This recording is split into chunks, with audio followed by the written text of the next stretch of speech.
Peninsula is the zombie horror sequel to the now monumental Korean blockbuster film Train to Busan, directed by Yeon Sang-ho. The film was selected to be shown at the 2020 Cannes Film Festival, but was cancelled due to the global pandemic. It was released in South Korea on July 15, 2020. The premise of the film is that 4 years after the events of its predecessor, South Korea has fallen to the resurrection infection, and acts now as an inaccessible land with prospective riches to be scavenged from the ruins. A Marine captain, guilt-ridden from his choices when the infection began, is hired with a group of other Koreans to return to the quarantined peninsula in Incheon to retrieve an abandoned truck full of millions of US dollars, promised to be split among them once acquired.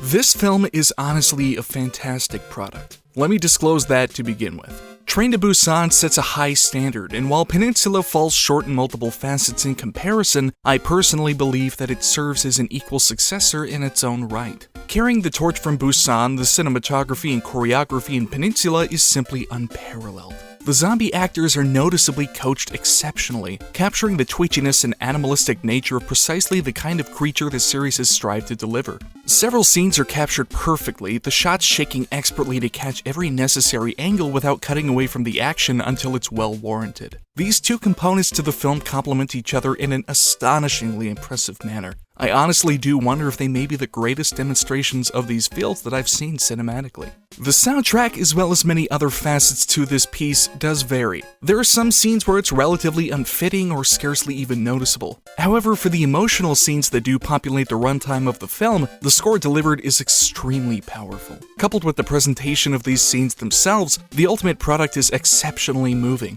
In fact, I actually cried at both the beginning of this film as well as its ending, though more so during the latter. And I will concede that's mostly because I'm a complete pussy. Please, for fuck's sake, watch this film. The visual effects are a mixed bag, but overall quite acceptable if not impressive. The color grading throughout the film was relatively distracting to me at first, as it clearly does not take place during the nighttime when they present it as such. But in the end, I was able to get over it just fine. The CG in particular could look worse in some parts, and in most others is definitely passing to the eye. Certainly not distracting at really any given point, which is a major milestone to overcome for a successful film. Performances also vary, particularly lacking in scenes where characters speak English, as well as scenes featuring American actors, which I did find a bit strange. Beyond that, they range from passing to exceptional. As for the writing, I was ultimately impressed. This film has its share of Asian cheesiness, quirky characters, and old hat cliches, etc. It isn't as entirely serious across the board as Train to Busan, but it is still quite charming.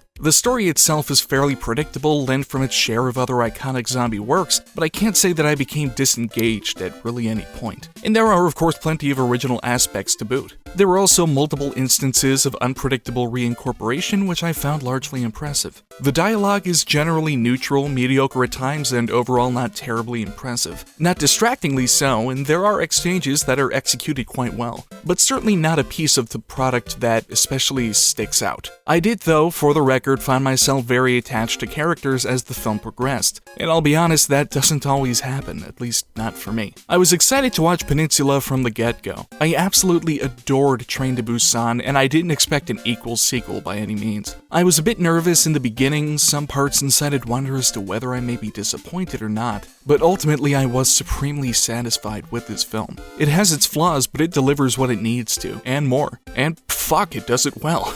A fantastic film in general, let alone for a zombie flick. And now that Halloween is fast approaching, I seriously recommend that you queue this up on your list. And please do catch Train to Busan beforehand if you haven't already. They're both, without a question, remaining snugly in my library.